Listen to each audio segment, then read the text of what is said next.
ಮಂಗಳೂರು ಸುಹಾಸ್ ಶೆಟ್ಟಿ ಹತ್ಯೆ ಪ್ರಕರಣಕ್ಕೆ ಸಂಬಂಧಪಟ್ಟಂತೆ ಸುಹಾಸ್ ಶೆಟ್ಟಿ ಹತ್ಯೆ ಕೇಸ್ ಎನ್ಐಎಗೆ ವರ್ಗಾವಣೆ ಆಗಿದೆ. ಕೇಸ್ ಎನ್ಐಎ ತನಿಖೆಗೆ ವರ್ಗಾಯಿಸಿದ ಗೃಹ ಇಲಾಖೆ ಕೇಸನ್ನ ಎನ್ಐಎಗೆ ವರ್ಗಾಯಿಸಲೇಬೇಕು ಅಂತ ಈಗಾಗಲೇ ವಿಪಕ್ಷ ಪಟ್ಟು ಹಿಡಿದಿತ್ತು. ಎನ್ಐಎ ಅಧಿಕಾರಿಗಳಿಗೆ ಹಸ್ತಾಂತರಗೊಂಡಿದೆ ಸುಹಾಸ್ ಶೆಟ್ಟಿ ಹತ್ಯೆ ಕೇಸ್. ಎನ್ಐಎ ತನಿಖೆಗೆ ಆಗ್ರಹಿಸಿದಂತ ಬಿಜೆಪಿ ನಾಯಕರು ಮೇ 1ನೇ ತಾರೀಕು ಬಜ್ಪೆಯಲ್ಲಿ ಸುಹಾಸ್ ಶೆಟ್ಟಿ ಹತ್ಯೆ ಭೀಕರವಾಗಿ ಆಗಿತ್ತು. ಈ ಬಗ್ಗೆ ಅಮಿತ್ ಶಾಗೆ ಪತ್ರ ಬರೆದಿದ್ರು ಕ್ಯಾಪ್ಟನ್ ಬ್ರಿಜೇಶ್ ಚೌಟಾ. ಈಗ ಕೊನೆಗೂ ಎನ್ಐಎ ಅಧಿಕಾರಿಗಳಿಗೆ ಕೇಸ್ ವರ್ಗಾವಣೆ ಆಗಿದೆ.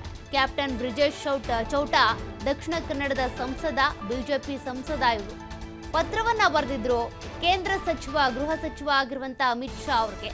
ಮೇ 2ನೇ ತಾರೀಕು ಪತ್ರ ಬರೆದಿದ್ರು. ಕೊನೆಗೂ ಈ ಪತ್ರಕ್ಕೆ ಉತ್ತರ ಸಿಕ್ಕಿದೆ. ಈಗ ಈ ಕೇಸನ್ನ ಎನ್ಐಎ ಅಧಿಕಾರಿಗಳಿಗೆ ವರ್ಗಾಯಿಸಲಾಗಿದೆ. ಕೇಸನ್ನ ಎನ್ಐಎ ಅಧಿಕಾರಿಗಳಿಗೆ ವಹಿಸಲೇಬೇಕು ಅಂತ ಬಿಜೆಪಿ ನಾಯಕರು ಪಟ್ಟು ಹಿಡಿದಿದ್ರು. ಇಲ್ಲಿ ರಾಜ್ಯ ಸರ್ಕಾರ ತನಿಖೆ ಮಾಡೋದು ಬೇಡ, SIT ತನಿಖೆ ಬೇಡ, ನಿಮಗೆ ಬೇಕಾದಂಗೆ ತನಿಖೆ ಮಾಡ್ಕೊಳ್ತೀರಿ ಅನ್ನುವಂಥ ಕಾರಣಕ್ಕೆ ಕೊನೆಗೂ ಸುಹಾಸ್ ಶೆಟ್ಟಿ ಹತ್ಯೆ ಕೇಸ್ ಏನಿದೆ ಈಗ ಗೃಹ ಇಲಾಖೆಯಿಂದ ಬಂದಿರುವಂಥ ಪತ್ರದ ಮೂಲಕ ಎನ್ಐಎ ಅಧಿಕಾರಿಗಳಿಗೆ ವರ್ಗಾವಣೆಗೊಂಡಿದೆ. ದಕ್ಷಿಣ ಕನ್ನಡದ ಸಂಸದ ಆಗಿರುವಂಥ ಕ್ಯಾಪ್ಟನ್ ಬ್ರಿಜೇಶ್ ಚೌಟಾ ಏನಿದ್ದಾರೆ ಪತ್ರವನ್ನು ಬರೆದಿದ್ರು ಕೇಂದ್ರ ಗೃಹ ಇಲಾಖೆಗೆ. ಈ ಕೇಸನ್ನು ಎನ್ಐಎ ಅಧಿಕಾರಿಗಳಿಗೆ ವಹಿಸಬೇಕು ಅಂತ. ಭೀಕರವಾಗಿ ಸುಹಾಸ್ ಶೆಟ್ಟಿ ಹತ್ಯೆ ಆಗಿತ್ತು.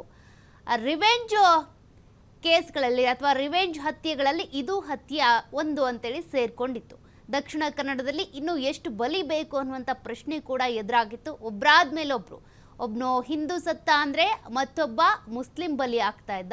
ಮುಸ್ಲಿಂ ಬಲಿ ಆದ ಅಂದರೆ ಅದಕ್ಕೆ ಪ್ರತೀಕಾರ ಎಂಬಂತೆ ಮತ್ತೆ ಹಿಂದೂ ಮುಖಂಡನ ಕೊಲೆ ಆಗ್ತಾ ಇತ್ತು. ಹೀಗಾಗಿ ಸರಣಿ ಕೇಸ್ಗಳ ಬೆನ್ನಲ್ಲೇ ಈಗ ಸುಹಾಸ್ ಶೆಟ್ಟಿ ಹತ್ಯೆಯ ಕೇಸನ್ನು ಎನ್ಐಎ ಅಧಿಕಾರಿಗಳಿಗೆ ವರ್ಗಾವಣೆಗೊಳಿಸಲಾಗಿದೆ. ಎನ್ಐಎ ಅಧಿಕಾರಿಗಳು ಎಲ್ಲ ಫೈಲನ್ನು ಕಲೆಕ್ಟ್ ಮಾಡಿಕೊಂಡು ಮತ್ತೆ ಹೊಸದಾಗಿ ತನಿಖೆಯನ್ನು ಶುರು ಮಾಡಬೇಕಾಗುತ್ತೆ. ಇಲ್ಲಿವರೆಗೂ ಏನೇನು ಕಲೆ ಹಾಕಿದ್ದಾರೆ ಅದನ್ನು ನೋಡ್ತಾರೆ. ತದನಂತರದಲ್ಲಿ ಅವರ ತನಿಖೆ ಕೂಡ ಶುರುವಾಗುತ್ತೆ. ನೋಡೋಣ ಯಾವಾಗ ಎನ್ಐಎ ಅಧಿಕಾರಿಗಳು ದಕ್ಷಿಣ ಕನ್ನಡಕ್ಕೆ ಭೇಟಿ ಕೊಡ್ತಾರೆ, ಯಾವ್ಯಾವ ಜಾಗಕ್ಕೆ ಹೋಗಬೇಕಿದೆ, ಸುಹಾಸ್ ಶೆಟ್ಟಿ ಹತ್ಯೆ ಆದಂಥ ಜಾಗ ಇರ್ಬೋದು, ಮತ್ತು ಆರೋಪಿಗಳನ್ನು ಬಂಧಿಸಿದಂಥ ಜಾಗ ಇರ್ಬೋದು, ಕೆಲವರು ಎಸ್ಕೇಪ್ ಆಗಿದ್ದಾರೆ, ಇನ್ನು ಯಾರ್ಯಾರಿದ್ದಾರೆ ಅನ್ನೋದ್ರ ಬಗ್ಗೆ ತನಿಖೆ ಕೂಡ ನಡೀತಾ ಇದೆ. ಅದೆಲ್ಲದ್ರ ಬಗ್ಗೆ ಎನ್ಐಎ ಅಧಿಕಾರಿಗಳು ಮಾಹಿತಿಯನ್ನು ಕಲೆ ಹಾಕಬೇಕಾಗುತ್ತೆ. ನೋಡೋಣ ಯಾವಾಗ ಎನ್ಐಎ ಅಧಿಕಾರಿಗಳು ಚಾರ್ಜ್ ತೆಗೆದುಕೊಳ್ತಾರೆ ಅಂತ. ಸದ್ಯ ಕೇಸ್ ಅಂತೂ ಎನ್ಐಎ ಅಧಿಕಾರಿಗಳಿಗೆ ವರ್ಗಾವಣೆಗೊಂಡಿದೆ. ಸುಹಾಸ್ ಶೆಟ್ಟಿ ಹತ್ಯೆಗೆ ಸಂಬಂಧಪಟ್ಟಂತೆ ನಾನಾ ರೂಪಗಳು ಪಡ್ಕೊಂಡಿತ್ತು ಈ ಒಂದು ಕೇಸ್. ಅಂದರೆ ರಾಜಕೀಯ ಬಣ್ಣಗಳನ್ನು ಕೂಡ ಪಡ್ಕೊಂಡಿತ್ತು. ಕೊನೆಗೂ ಈ ಕೇಸನ್ನು ಎನ್ಐಎ ಅಧಿಕಾರಿಗಳಿಗೆ ಹಸ್ತಾಂತರ ಮಾಡಲಾಗಿದೆ. ಮತ್ತಷ್ಟು ಡೀಟೇಲ್ಸ್ ಕೊಡ್ತಾರೆ ಪ್ರತಿನಿಧಿ ಆದಿತ್ಯ, ಲೈವ್ ಅಲ್ಲಿ ಜಾಯಿನ್ ಆಗ್ತಿದ್ದಾರೆ. ಆದಿತ್ಯ, ಕೊನೆಗೂ ಬಿಜೆಪಿ ನಾಯಕರು ಏನು ಪಟ್ಟು ಹಿಡಿದಿದ್ರು, ಈ ಸುಹಾಸ್ ಶೆಟ್ಟಿ ಹತ್ಯೆ ಕೇಸ್ ಎನ್ಐಎ ಅಧಿಕಾರಿಗಳಿಗೆ ವರ್ಗಾವಣೆ ಆಗಬೇಕು, ಇಲ್ಲಿ ಪಾರದರ್ಶಕ ತನಿಖೆ ಆಗಲ್ಲ SIT ಇಂದ ಅಂತ. ಕೊನೆಗೂ ಎನ್ಐಎ ಅಧಿಕಾರಿಗಳಿಗೆ ವರ್ಗಾವಣೆಗೊಂಡಿದೆ. ಯಾವಾಗ ಚಾರ್ಜ್ ತೆಗೆದುಕೊಳ್ತಾರೆ? ಇಲ್ಲಿವರೆಗೂ ಆಗಿರುವಂಥ ತನಿಖಾ ವರದಿ ಏನು ಹೇಳುತ್ತೆ? ಸೌಖ್ಯ, ಹೌದು. ಯಾಕಂದ್ರೆ ಬಿಜೆಪಿ ಕರಾವಳಿ ಭಾಗದಲ್ಲಿ ಬಹಳ ದೊಡ್ಡ ಮಟ್ಟಿನ ಒಂದು ಹೋರಾಟವನ್ನ ಮಾಡಿತ್ತು. ಸುಹಾಸ್ ಶೆಟ್ಟಿ ಮರ್ಡರ್ ಅನ್ನುವಂಥದ್ದು ಇದು ಸಾಮಾನ್ಯವಾಗಿರುವಂತಹ ಮರ್ಡರ್ ಅಲ್ಲ. ಈ ಹಿಂದೆ ಯಾವ ತರ ಬಿಜೆಪಿ ಕಾರ್ಯಕರ್ತ ಪ್ರವೀಣ್ ನೆಟ್ಟಾರು ಹತ್ಯೆ ಆಗಿತ್ತು, ಅದೇ ಮಾದರಿಯ ಒಂದು ಟಾರ್ಗೆಟ್ ಕಿಲ್ಲಿಂಗ್ ಇದು.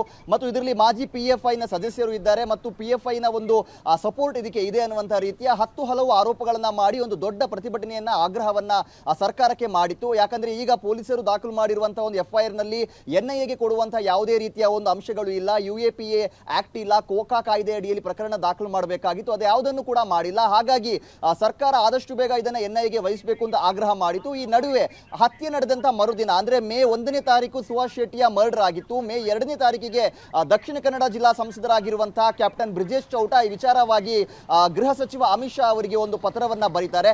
ಅನೇಕ ವಿಚಾರಗಳನ್ನ ಇದರಲ್ಲಿ ಉಲ್ಲೇಖ ಮಾಡ್ತಾರೆ. ಪ್ರಮುಖವಾಗಿ ಈ ಒಂದು ಪ್ರಕರಣವನ್ನ NIAಗೆ ಹಸ್ತಾಂತರ ಮಾಡಬೇಕು, NIAನೇ ಇದಕ್ಕೆ ತನಿಖೆ ಮಾಡೋದಕ್ಕೆ ಸೂಕ್ತ ಅನ್ನುವಂಥ ವಿಚಾರಗಳನ್ನ, ಸುಮಾರು 4 ಪ್ರಮುಖ ಅಂಶಗಳನ್ನ ಉಲ್ಲೇಖ ಮಾಡಿ ಅವರು ಒಂದು ಪತ್ರವನ್ನ ಬರೆದಿದ್ರು. ಪ್ರಮುಖವಾಗಿ ಈ ಹಿಂದೆ ನಡೆದಂತ ಕರಾವಳಿಯ ಒಂದು ಟಾರ್ಗೆಟ್ ಕಿಲ್ಲಿಂಗ್ಗಳು ಏನಿದೆ, ಆ PFI ಇದರಲ್ಲಿ ಯಾವ ತರ ಇನ್ವಾಲ್ವ್ ಆಗಿತ್ತು, ಈಗ PFI ಬ್ಯಾನ್ ಆಗಿದ್ರು ಕೂಡ ಅದೇ ಮಾದರಿಯಲ್ಲಿ ಸುಭಾಷ್ ಶೆಟ್ಟಿಯ ಹತ್ಯೆ ನಡೆದಿದೆ. ಕೇವಲ ಇದೊಂದು ಮರ್ಡರ್ ಅಲ್ಲ, ಇದೊಂದು ರಿವೆಂಜ್ ಮರ್ಡರ್. ಇದರೊಂದಿಗೆ ಇಸ್ಲಾಂ ಮೂಲಭೂತವಾದವನ್ನ ಒಂದು ಪಸರಿಸುವಂತಹ ಮರ್ಡರ್ ಅನ್ನುವ ರೀತಿಯ ಅನೇಕ ಆರೋಪಗಳನ್ನ ಮಾಡಿ ಅವರು ಆ ಒಂದು ಅಂಶವನ್ನ ಅದರಲ್ಲಿ ಉಲ್ಲೇಖ ಮಾಡಿ ಅವರು ಆ ಪತ್ರವನ್ನ ಬರೆದಿದ್ರು. ಮತ್ತು ಪ್ರಮುಖವಾಗಿ ಕೇಳಿ ಬಂದಂತಹ ಒಂದು ಆರೋಪ ಏನು ಅಂದ್ರೆ ಸೌಖ್ಯ, ಏನು ಫಾಜಿಲ್ ಸಹೋದರ ಆದಿಲ್ ಇದಕ್ಕೆ ಸುಮಾರು 5 ಲಕ್ಷ ರೂಪಾಯಿ ಹಣವನ್ನ ನೀಡಿದ್ದ, ದೇಣಿ ಅಂದ್ರೆ ಫಂಡ್ ಮಾಡಿದ್ದ ಅನ್ನುವಂಥ ರೀತಿಯಲ್ಲಿ. ಆದರೆ ಕೇವಲ 5 ಲಕ್ಷ ರೂಪಾಯಿಗೆ ಈ ತರ ಒಂದು ಮರ್ಡರ್ ಆಗುತ್ತಾ ಅನ್ನುವಂಥ ರೀತಿಯ ಅನುಮಾನಗಳು ಇತ್ತು.